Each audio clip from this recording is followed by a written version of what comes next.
J.K. Rowling, Her Life Before Harry Potter. Welcome to J.K. Rowling, The Unseen Chapters. We all know her as the billionaire author behind the Harry Potter series, a franchise worth over $25 billion as of 2021. But how did Joanne Rowling, a struggling single mother, defy all odds to pen one of the most beloved stories in history? Let's unravel the mystery. Chapter 1. Unveiling the Past, Early Life and Struggles. Picture a young woman, alone on a 4-hour train journey from Manchester to London. The date is 1990.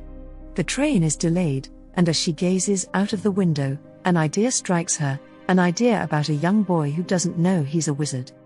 This is where the Harry Potter saga was born, not in a castle or a magical realm, but in the most mundane of settings. Her name is Joanne Rowling, but the world would later come to know her as J.K. Rowling. What makes this chapter so compelling is the gauntlet of life-altering challenges Rowling would navigate around this time.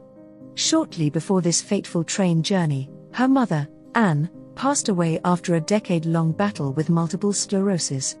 The loss was devastating. Rowling once said, "My books are largely the story of my own loss," reflecting how her mother's death deeply influenced the themes of love, loss, and death in the Potter series. Things would unravel further. By 1993, Rowling found herself divorced, jobless, and a single mother to her infant daughter, Jessica. Carrying not much more than 3 handwritten chapters in a plastic bag, she left Portugal, where she had briefly taught English, and moved to Edinburgh, Scotland. Here's where it gets even more intriguing. Rowling was practically penniless. She lived in a cramped apartment and was so broke that she couldn't even afford to photocopy the manuscript to send it to potential publishers. She was on state benefits, a fact she later described as rock bottom. But rock bottom became the solid foundation upon which she built her life. Those 3 chapters she carried would eventually become Harry Potter and the Philosopher's Stone, but not before overcoming hurdles that would have thwarted lesser spirits. During these years, Rowling was also diagnosed with clinical depression. Her own struggle with mental health inspired the creation of the Dementors in the Harry Potter series, soul-sucking creatures that represent a physical manifestation of despair. J.K. Rowling's early life was not just a struggle, it was a crucible that tested her mettle at every turn. Living on welfare, facing the societal stigma of being a single mother, and dealing with personal losses and setbacks, she held on to her dream. This dream was written on snippets of napkins and cafe tables, in between caring for her infant daughter and attending to her own mental well-being. If you ever wonder how tales of bravery, resilience, and magical triumph came to be, you need not look any further than this chapter of Rowling's life, where each day was a battle, and hope was the only one she wielded. Chapter 2. The Cafés of Creation, where magic was born. Picture an old, atmospheric cafe in the heart of Edinburgh, Scotland. The walls are lined with shelves of worn-out books and abstract art. The aroma of freshly brewed coffee fills the air, mingling with the scent of old paper and ink. It's not a place where you'd expect empires to be built. Yet, it's within these very walls that one of the most remarkable literary empires took form. Welcome to Nicholson's Cafe and the Elephant House, the birthplaces of the wizarding world of Harry Potter. J.K. Rowling was a familiar figure in these local havens. She couldn't afford heating in her own flat, so she took refuge in these warm, inviting spaces. Using an old manual typewriter, yes, a typewriter, not a laptop, she began translating her imagination into words. The clatter of typewriter keys became the backdrop to the cacophony of cafe sounds, from the chatter of patrons to the hissing of the espresso machine. But here's the thing that might surprise you: Rowling didn't have the luxury of undivided focus. She was a single mother, and her infant daughter, Jessica, was almost always with her. Jessica would sleep in her pram beside Rowling, sometimes waking up to the whir of the typewriter, a sound that became a lullaby of sorts. It wasn't a writing retreat, it was everyday life, punctuated by the needs of a child and the limitations of financial strain. Time was a limited resource, and yet every free moment was a treasure chest. Rowling has described how she would walk around Edinburgh to make her daughter fall asleep, just so she could seize an hour or two of writing time. She once said, "I would write for as long as she slept, making every nap an opportunity to inch closer to her dream. Yet, these cafes offered more than just physical space. They provided an environment of communal solitude, a place where a struggling writer could coexist with students, artists, and even tourists, all engrossed in their own worlds but collectively creating an atmosphere of concentrated effort. Perhaps this collective focus fueled Rowling's own, allowing her to write amid the chaos. It's awe-inspiring to consider what was accomplished in these seemingly ordinary cafes. A world filled with spells, magical creatures, and intricate plots was born from an old typewriter on cramped tables, amid the aroma of coffee and pastries. If walls could speak, those of Nicholson's and the Elephant House would narrate the first drafts of a story that captivated the globe. These cafes were the soil in which the seeds of the Harry Potter series were sown. It's where Avada Kedavra and Expecto Patronum leapt from mind to page, as did the friendships, rivalries, and adventures that millions would come to cherish. If J.K. Rowling's life story teaches us anything, it's that magic is not confined to enchanted forests or mythical castles. Sometimes, magic is made in the most unexpected places, amid the clatter of coffee cups, the scribble of pens, and the dreams of those daring enough to believe. Chapter 3. The Wall of Rejection, a Test of Resilience. Imagine crafting something with boundless passion, pouring your soul into every word, every paragraph, every chapter, only to have door after door shut in your face. This was J.K. Rowling's harsh reality for a time. She faced rejection from not one, not two, but 12 publishing houses. Each rejection letter was a cold splash of doubt, a test of her resilience and faith in her own storytelling. Now, if you're doing the math, that's 12 instances of professionals telling her that her work was not worth investing in. 12 times she had to pick herself up, dust herself off, and continue to believe in the world she had created. This part of Rowling's journey is as much about rejection as it is about perseverance. She once remarked, "Failure means a stripping away of the inessential." Each rejection was a painful yet necessary lesson in resilience, an opportunity to stand up and continue forward. Here's where fate, and perhaps a touch of magic, comes into play. Among the publishers Rowling had approached was Bloomsbury, a small London publisher, not particularly known for children's literature at the time. Enter Alice Newton, the 8-year-old daughter of Bloomsbury's chairman. The first chapter was given to Alice to read, a common industry practice to test the potential of children's books. Alice didn't just like the chapter, she loved it and demanded to read the rest.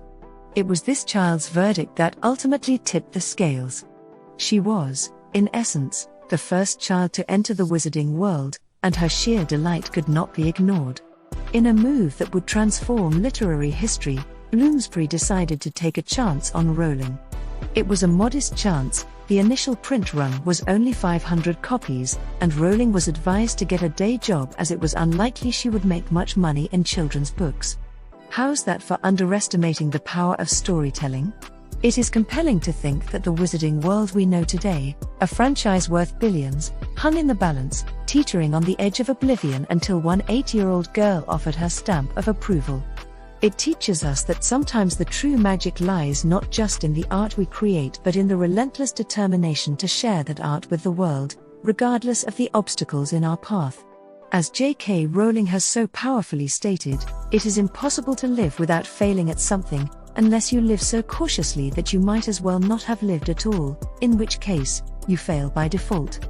Rowling didn't just face the wall of rejection, she broke through it, teaching us all that sometimes the path to our greatest accomplishments is paved with our greatest challenges.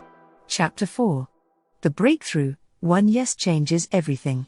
Imagine holding in your hands the culmination of years of dreams, struggle, and unwavering belief, a published book with your name on it. On a June day in 1997, J.K. Rowling experienced just that. Harry Potter and the Philosopher's Stone was officially in print. But let's not get carried away, this was not a grand release with media fanfare and midnight queues. It was modest, a print run of just 500 copies, 300 of which went straight to libraries. These weren't the hallmarks of a publishing sensation, at least not yet. Yet something extraordinary happened, the book began to cast its spell. Word of mouth was electrifying, like whispers of a secret past between children on the playground. In less than 2 years, by 1999, the book had already snatched up 3 different awards for children's literature. It wasn't just a book, it was a phenomenon in the making. For those of you who love numbers, consider this: as of 2021, a first edition of Harry Potter and the Philosopher's Stone is valued at up to $55,000. What was once a humble paperback found mostly in libraries is now a treasure trove, a collector's dream. But let's not lose sight of what truly matters here: the impact. Suddenly, reading was cool. Children who had never finished a book were engrossed, even adults found themselves spellbound by the world of Hogwarts, Quidditch, and the Sorting Hat. Within a short period, J.K. Rowling's life had undergone an alchemic transformation. She was no longer a struggling single mom but an author, and not just any author, a household name, a brand, a revolutionary in children's literature. And it wasn't just Rowling's life that was forever changed. The ripple effect of that one yes from Bloomsbury reached across oceans and continents, into the hearts and imaginations of millions, young and old. Characters like Harry, Hermione, and Ron became cultural icons. Words like Muggle and Dumbledore became part of the global lexicon. Rowling once said, "I just write what I wanted to write. I write what amuses me. It's totally for myself." She wrote for herself but ended up enchanting an entire generation. Her story teaches us that a single yes can not only change a life but can also create a ripple effect that transforms the world in ways that are nothing short of magical. In this monumental chapter of her life, J.K. Rowling became an embodiment of the very themes she explored in her books: courage, resilience, and the transformative power of hope. And just like that, the world was introduced to the boy who lived, forever altering the landscape of literature, culture, and the very notion of what's possible when you dare to believe. Chapter 5. Ripple Effect and Beyond: The Unstoppable Legacy of a Dream Realized. In literature, there are books, and then there are phenomena, stories so impactful that they transcend language, culture, and age. The Harry Potter series is one such marvel. As of 2021, these magical tales have been translated into 80 languages and have bewitched readers with more than 500 million copies sold worldwide. That's not just a statistic, it's a seismic cultural shift, a ripple effect that has touched every corner of the globe. J.K. Rowling's story is one that doesn't fit neatly into a book cover or a film reel. It's an ongoing narrative that continues to inspire. From a struggling single mother hammering away at a typewriter in cozy Edinburgh cafes to a luminary whose words have influenced an entire generation, her journey epitomizes the resilience of the human spirit. Beyond the confines of Hogwarts and Diagon Alley, Rowling has erected an empire of imagination.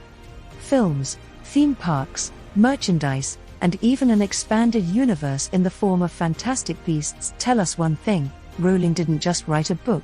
She ignited imaginations, broke down barriers, and altered the landscape of literature and entertainment. As we conclude this deep dive into her extraordinary life, remember that the ripple effects of her legacy are far from over.